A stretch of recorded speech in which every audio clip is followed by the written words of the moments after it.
Saudara tahu Yesus berkata apa? Jenis ini tidak bisa diusir kecuali dengan doa dan puasa. Ada masalah-masalah yang tidak bisa diselesaikan hanya dengan doa, harus dengan puasa. Kesempatan yang baik pada bulan puasa dari tanggal 24 Maret sampai 22 April kita akan doa puasa. Doa puasa dengan pagi seperti biasa doa jam 5 pagi dan sorenya kita usahakan ada pertemuan doa juga. Ikuti kesempatan ini. Mungkin kita tidak pernah punya kesempatan di lain waktu. Ayo puasa bersama.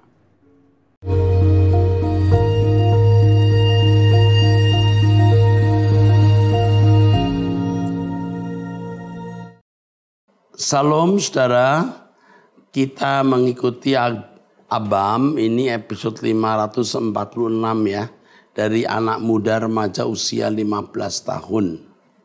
Salam Pak Erastus, bagaimana menghadapi teman yang setiap hari meminta contekan? Saya sudah coba diamkan dan berusaha untuk sabar, tapi sepertinya hal itu tidak terlalu diindahkannya. Saya bingung harus menanggapinya bagaimana. Kalau saya tegur, takut dia tersinggung dan membuat saya merasa bersalah. Kalau saya tidak berbuat apa-apa, akan terus berlanjut. Masalahnya kamu takut menyinggung dia, tapi kamu tidak takut menyinggung hati Tuhan. Kamu mestinya ya tidak peduli dia mau bicara apa. Dia mau marah mau apa, karena kamu melanggar firman Tuhan.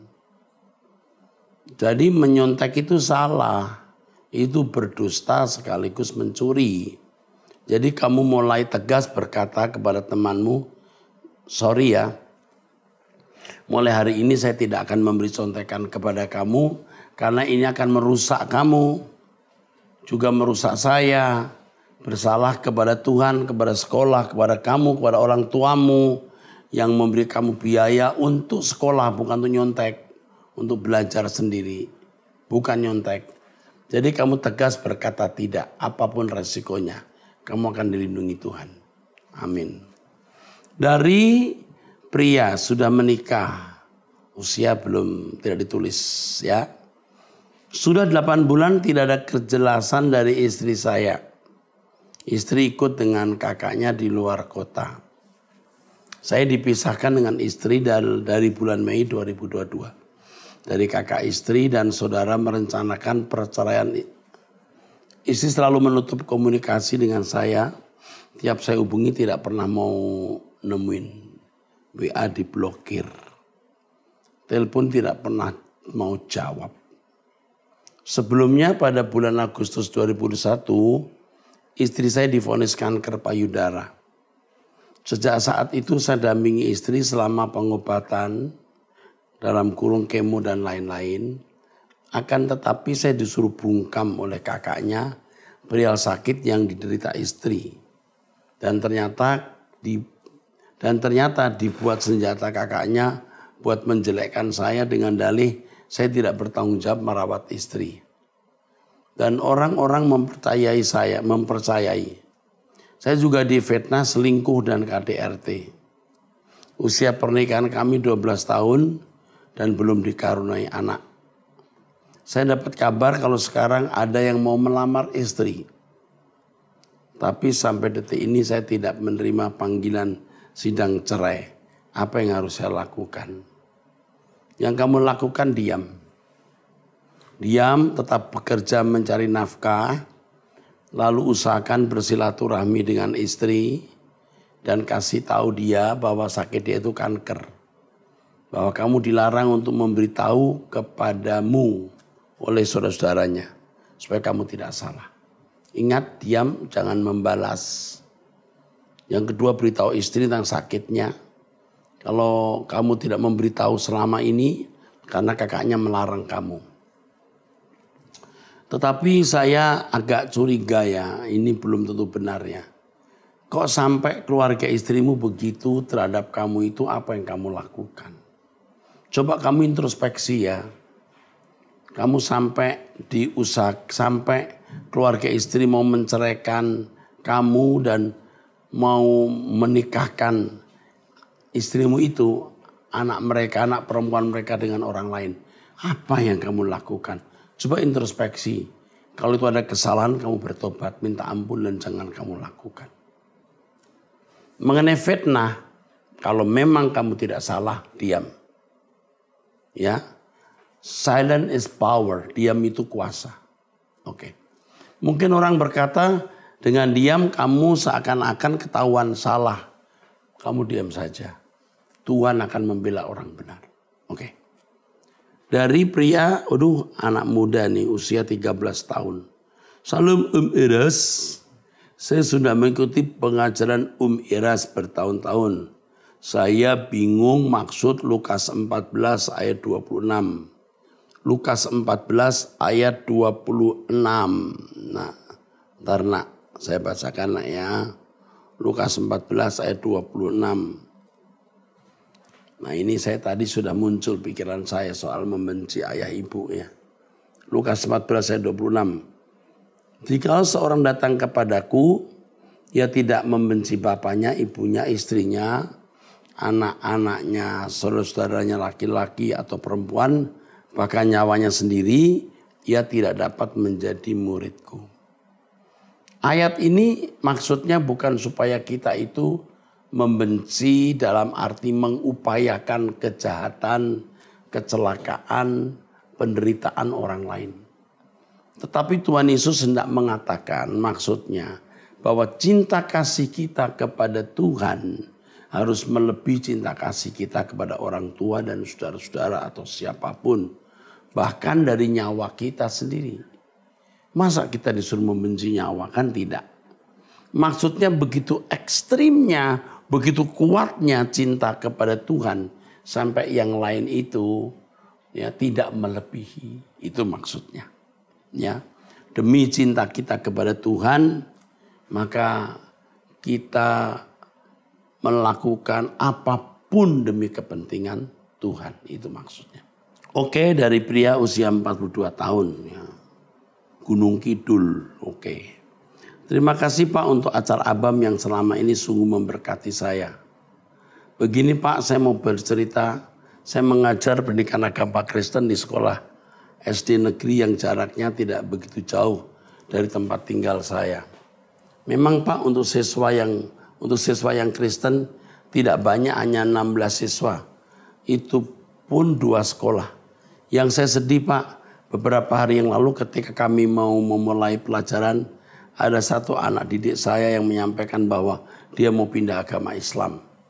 Dan pada saat saya suruh baca Alkitab, dia tidak mau karena telah dilarang oleh ibunya. Bahkan saya juga mendengar bahwa anak dan ibu dari anak itu telah pergi ke masjid untuk mengucapkan syahadat. Pada hari Jumat kemarin sebelum pelajaran dimulai, ketika saya bersama rekan guru yang lain berada di kantor siswa, yang saya maksud ditemani dengan teman sekelasnya masuk dengan memakai jilbab dan bersalaman dengan kami, termasuk saya sambil bilang pada saya, "Dadah, dadah Pak." Ya. Mendengar itu saya sangat sedih. Pak, saya sangat kehilangan. Sebagai guru saya merasa gagal untuk mengarahkan anak ini agar tetap percaya pada Yesus. Yang saya mau tanyakan dengan melihat kasus ini apa yang sebaiknya saya lakukan Pak Erastus? Mohon bimbingan. Terima kasih untuk jawabannya Pak. Saya berdoa kiranya Tuhan senantiasa memberkati Pak Eras dan tim. Kita tidak bisa menolak kenyataan ada orang-orang yang berkhianat. Seperti Yudas. Ketika Yudas berkhianat, apakah Yesus salah? Apakah karena kurang perhatian?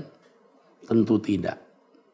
Kalau orang mau murtad, orang mau meninggalkan Tuhan, itu jangankan saudara, Tuhan pun tidak bisa cegah.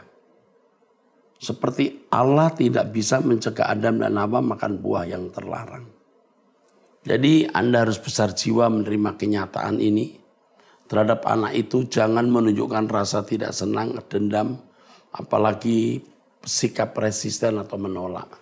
Ya sudah, dia pindah agama, ya enggak apa-apa, ya. Apa dalam arti kamu harus menunjukkan sikap itu. Karena masing-masing orang punya kebebasan untuk memilih apa yang diyakini benar. Sekarang kamu ya, saudara, sebagai guru usia 42 tahun ya. Coba bro, kamu lebih lagi melekat pada Tuhan, minta hikmat dan marifat, ya, memancarkan spirit atmosfer rohani yang mengikat anak-anak, sehingga anak-anak bisa sungguh-sungguh, bisa diarahkan kepada Tuhan, ya. Saya salut kepada kamu. Tidak sedikit guru agama yang muridnya pindah agama di masa bodoh aja. Tapi kamu punya beban. Puji Tuhan. Kiranya Tuhan menyertai kamu. Saya anjurkan kamu ikut doa pagi bersama saya. Mendengarkan khotbah saya. Tuhan pasti Tuhan beri kamu hikmat. Oke. Dari wanita usia 38 tahun. Salam Bapak. Saya ingin meminta masukan dan pandangan Bapak. Kalau cerita saya agak panjang, harap Bapak bersabar membacanya. Saya menikah dengan seorang pria dan pertemuan kami terbilang singkat. Jujur, kesan pertama saya bertemu dia adalah hal yang tidak terlalu pas di hati saya. Tapi saya abaikan. Entah karena tuntutan umur, jadi pengen cepat nikah. Entah karena saya merasa yakin akan laki-laki itu karena dijodohkan sama pendeta salah satu gereja Pentakosta. Belum setahun pernikahan kami sudah sering selisih paham. Saya coba memaklumi karena menurut saya itu wajar karena masa transisi.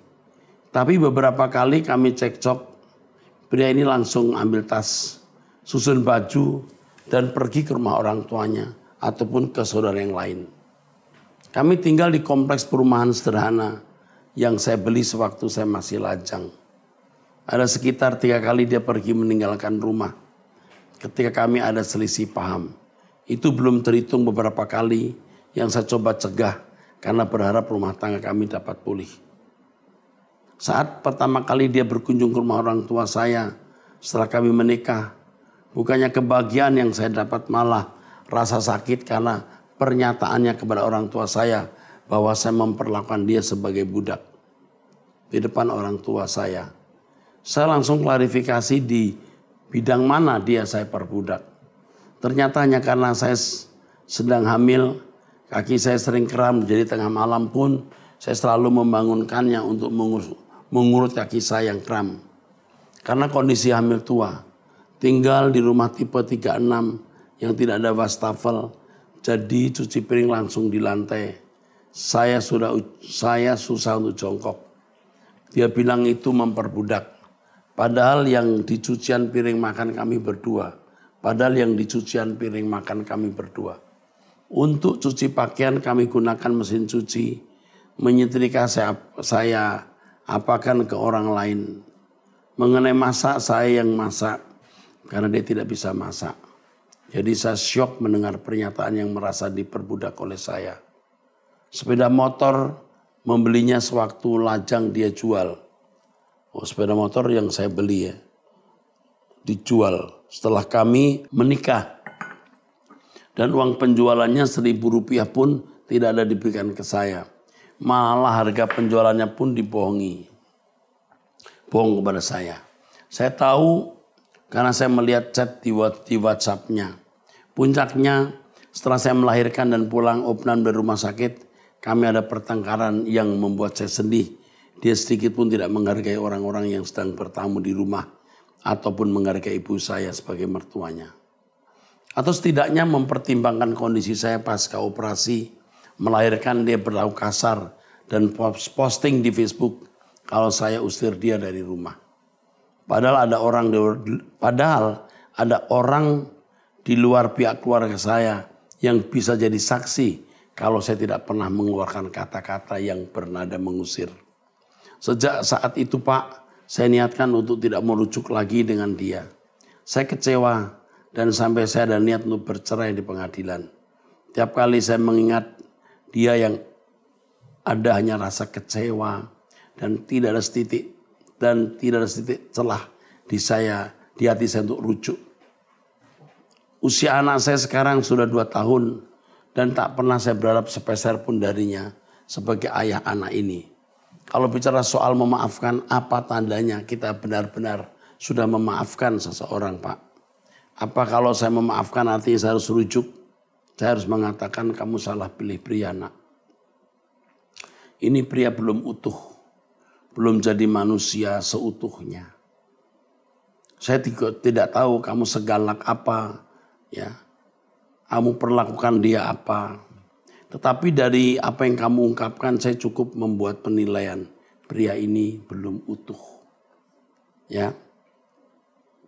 Jika benar yang kamu katakan ini, pria itu belum siap jadi orang tua. Saya mengerti kalau kamu tidak merujuk dengan dia. Karena buat kamu siksaan, hidup dengan pria yang tidak utuh. Dia bukannya melindungi, bukannya memberikan kesejukan, tapi dia merepotkan. Seperti contoh motor yang kamu beli waktu kamu lajang, ya, dijual, dia bohongi jumlah uangnya. Itu something wrong. Sesuatu yang salah dari hal itu. Lalu dia sering-sering pulang ke rumah orang tuanya.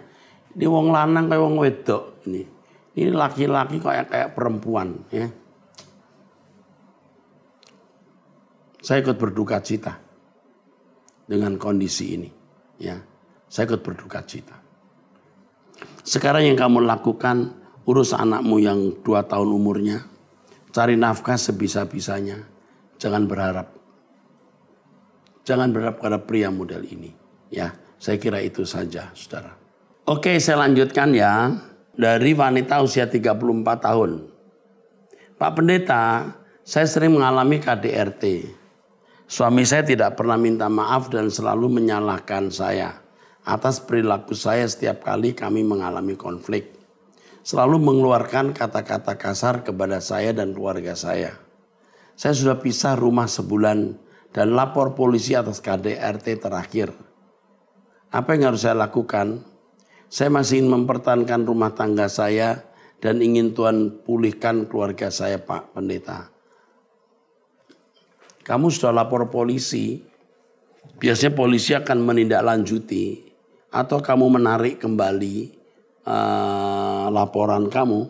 Tetapi kalau polisi mau masih mempersoalkan itu tetap bisa. Dan kalau itu terjadi, kamu sudah sulit sekali melanjutkan hubungan dengan pria yang kamu laporkan polisi. KDRT itu nggak main-main beberapa tahun. Kamu masih mau mempertahankan rumah tangga, tapi suamimu model kayak petinju begini gimana? Menurut saya kamu gantung saja, ya. Kamu gantung.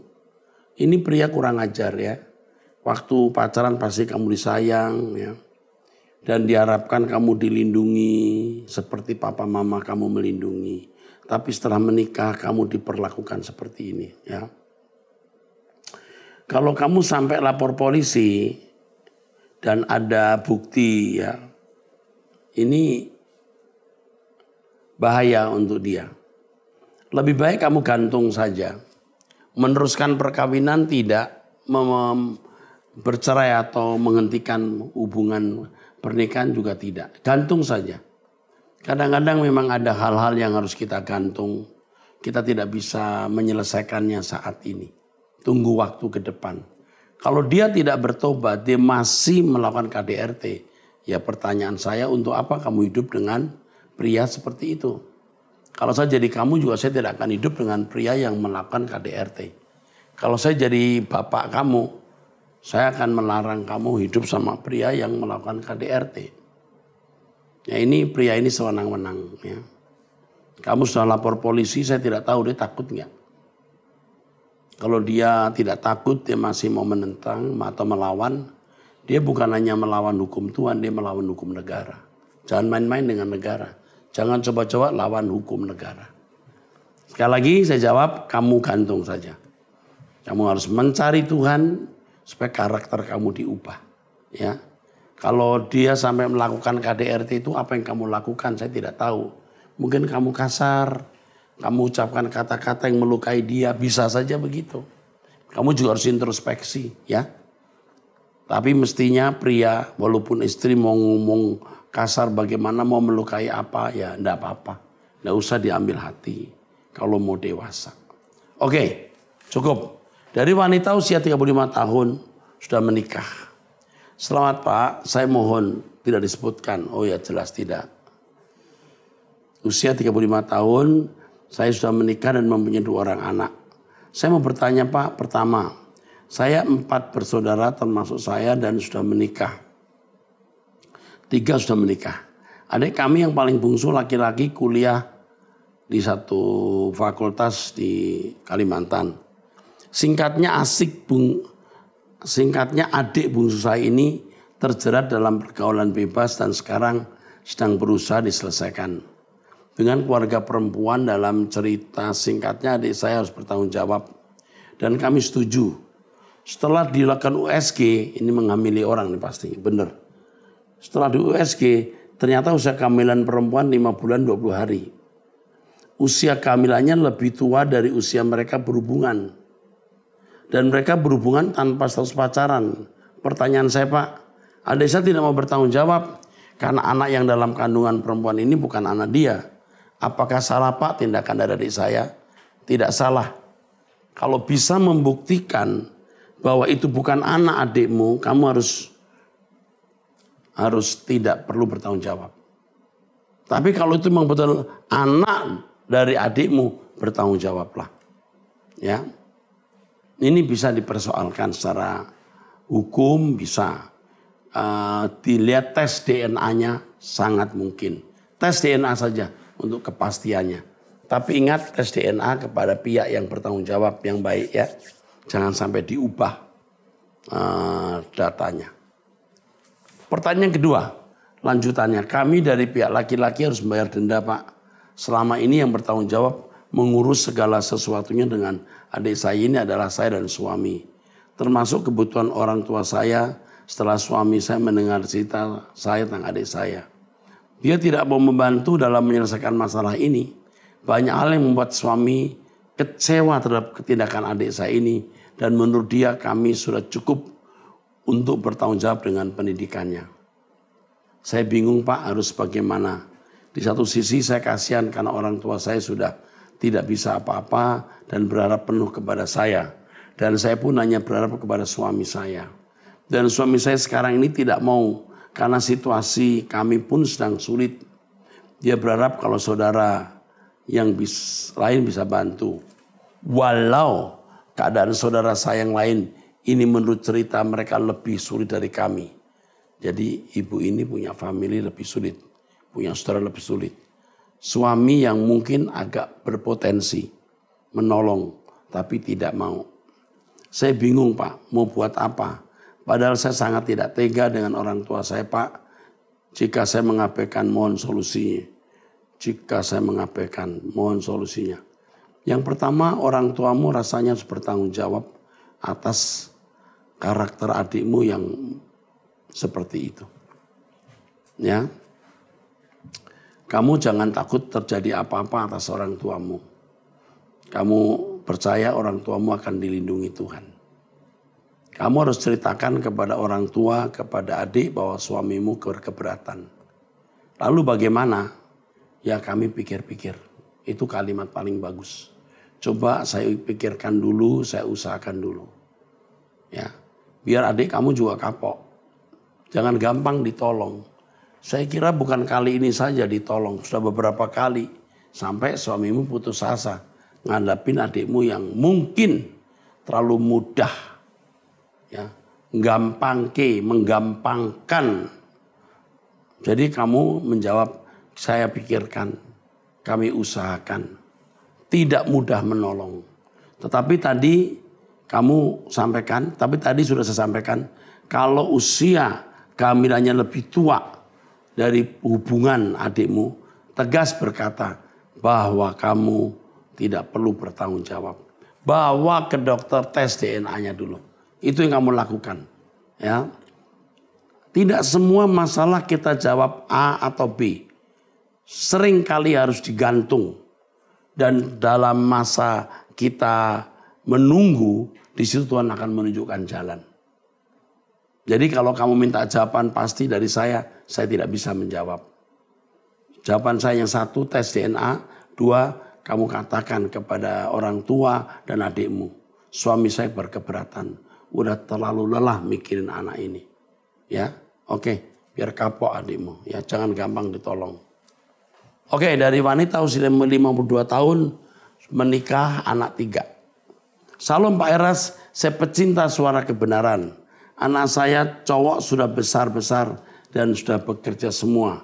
Sudah sejak anak kuliah, pekerjaan kami mulai surut. Dan sudah 3 tahun ini suami tidak bekerja karena sakit parah. Bulan Februari kemarin akhirnya suami saya mengakui kalau selama ini dia bisex. Sebenarnya sudah lama saya curiga akan hal itu. Sejak awal pernikahan, karena dia akrab sekali dengan seorang pria, inisial A. Sampai akhirnya ada seorang laki-laki B yang hubungi suami saya, keberatan dengan kedekatan mereka karena takut A dan suami saya berhubungan lagi. Saya sudah mencoba bertanya-tanya, tapi suami hanya menjawab bagaimana caranya supaya saya merasa lebih baik. Karena waktu itu saya menangis. Saat itu anak saya sudah 3, padahal mereka berhubungan sejak kita sebelum menikah. Saya berusaha positive thinking, Pak, memperlakukan teman-teman akrabnya seperti mereka teman saya juga. Yang terakhir ini pacar suami saya meninggal karena penyakit yang sama, Pak. Saya melihat suami saya sedih sekali, Pak. Terpukul sampai nangis-nangis, Pak. Oh ya, Pak. Kami sudah lama tidak berhubungan suami istri. Sejak anak saya TK. Wow. Sejak anak TK. Udah puluhan tahun ini nggak melakukan hubungan badan. Ini hal yang sangat berat untuk saya, Pak, sebenarnya. Saya sebenarnya menanyakan dia diam saja. Lalu saya berkata, ya sudah kalau kamu tidak mau, saya pun tidak ingin menjadi beban. Singkat kata tahun 2019, saya secara tidak sengaja mengetahui suami HIV. Wow. Hati saya hancur sekali, Pak. Saya hanya bisa berdoa dan bersandar pada Tuhan. Karena saya masih harus membesarkan anak kami dan mami ikut saya. Setelah saya konfirmasi ke suami, dia hanya bilang maaf dan maaf itu saja. Saat itu dia masih bekerja di luar kota. Hampir tiap hari dia telepon mengeluh akan sakitnya. Berdarah tiap kali, BAB. Saya tidak tega, Pak. Saya berusaha menghadirkan wajah Yesus di diri suami, Pak. Akhirnya saya menyuruh dia pulang. Dan sementara berhenti kerja untuk pemulihan, badannya kurus kering, Pak. Puji Tuhan, saya ada pekerjaan sendiri untuk menopang kuliah anak-anak dan menghidupi mami. Oh ya, Pak, sudah lama kita juga tidur pisah. Suami saya memisahkan diri sejak anak TK, Pak. Oh ya, saya sungguh tersiksa sebenarnya. Struggling sekali, sedih. Sudah 3 tahun ini suami di rumah. Kesehatan membaik, tapi dia pikirannya terganggu, Pak. Gangguan tidur seperti tidak bisa menerima semua kenyataan ini. Jujur, Pak, saya sudah tidak ada rasa cinta. Saya tidak ada rasa cinta. Ingat janji komitmen di awal nikah. Ada niat untuk hidup berpisah karena suami toksik sekali. Walau sudah tidak bekerja, tapi banyak tuntutan dan maunya santai-santai. Tidak ada perhatian terhadap mami saya yang sudah lansia. Saya prihatin, Pak. Ke gereja juga tidak mau. Maaf, Pak, bukan menjelekkan. Tapi seperti itulah suami hanya memikirkan diri sendiri. Sekilas begitulah kehidupan perkawinan saya selama 27 tahun. Saya selalu merasa sendiri. Saya harus bagaimana, Pak? Saya tidak berniat mencari pria lain. Saya hanya ingin membahagiakan orang tua di sisa hidupnya dan mendampingi anak-anak. Oh ya, Pak, saya sudah 5 tahun ini sekeluarga tinggal di rumah mami. Karena usaha suami bangkrut, bahkan masih meninggalkan hutang. Saya tetap bersyukur, Pak, dengan pertolongan Tuhan bisa menguliahkan 3 anak saya dan menghidupi mami. Sekian, Pak, kiranya Pak, maaf panjang sekali. Oke. Saya prihatin ya mendengar kisahmu ya. Yang kamu lakukan sekarang, kamu harus punya usaha untuk bisa menghidupi anakmu agar semua selesai. Agar semua selesai ya. Saya kira itu saja. Lalu Yang saya bisa nasihatkan, kamu berdoa bersama saya setiap pagi, mendengar Truth ID setiap hari. Kamu akan diubahkan Tuhan mulai hal itu. Mau tidak mau saya harus mengatakan hidup ini tragis. Mau sebahagia apapun terbatas. Kita fokus saja langit baru, bumi baru. Suamimu jangan kamu harap dia menjadi baik. Saya khawatir dia sudah tidak akan pernah jadi baik. Udah kena HIV, tidak mau bertobat, buktinya santai-santai saja, tidak mau berubah. Kalau dia punya kesempatan melakukan hubungan homoseks, dia masih bisa melakukan. Karena dia tidak takut Tuhan. Jadi kamu jangan anggap dulu dia. Membenci dia tentu tidak boleh. Selama masih bisa menolong, kamu tolong dia. Kalau tidak bisa, ya kamu tidak bertanggung jawab untuk semua kebutuhannya. Tetapi untuk anak-anakmu, kamu bertanggung jawab. Jangan mikir menikah lagi.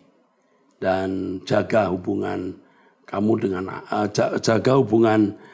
dan anak-anakmu dengan bapaknya. Supaya jangan tertular HIV. Oke, sampai jumpa di episode yang akan datang. Tuhan memberkati.